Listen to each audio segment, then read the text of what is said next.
This alligator has been here all winter. Yeah, he's every bit as frozen as he looks, but he's also very much alive.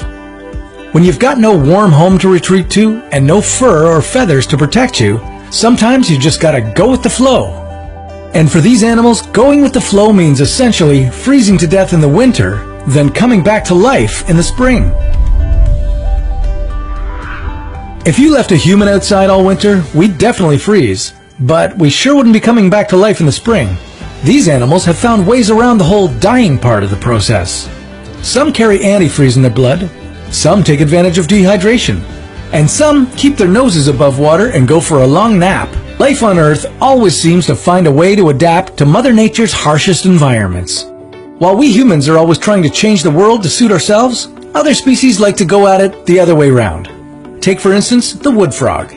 Even though most amphibians are sensitive to the cold, the wood frog embraces it to survive the winter. They freeze up to 70% of their bodies, including their brain and their eyes. Their heart, lungs, and muscles all come to a complete stop, turning this little guy into a frogsicle. Proteins in the frog's body suck most of the water out of its cells and replace it with glucose. In its thick syrupy form, the glucose acts as a type of antifreeze that stops the cells from turning to ice. Once the warm weather returns, their little frog bodies thaw out and water returns to their cells, allowing them to hop away like nothing happened. The alligators of North Carolina are a little less sophisticated in their methods of surviving the cold. As the ponds they call home start to fill with ice, the alligators stick their noses out above the surface, creating a makeshift snorkel to keep going. This allows them to breathe while entering brumation, the reptilian form of hibernation. Their body processes, like their heartbeat and their breathing, slow dramatically, allowing them to conserve energy and stay warm.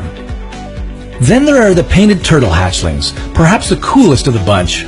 Literally, these guys can keep their body fluids liquid in temperatures well below zero, and can even survive substantial ice formation within their tissues. But how come these turtles don't need an air hole like the alligators? Well, it's because they rely on another hole to get their oxygen: their butts. Let me explain. A cold turtle in cold water has a slower metabolism that requires less oxygen for energy. Because their oxygen demand is so low, it can be fulfilled by the water around them. They move pond water across their body surfaces, absorbing oxygen through their blood vessels.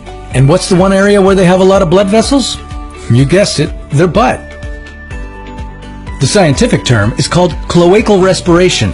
In 1983, scientists purposely froze a group of tardigrades, and they were able to revive one 30 years later.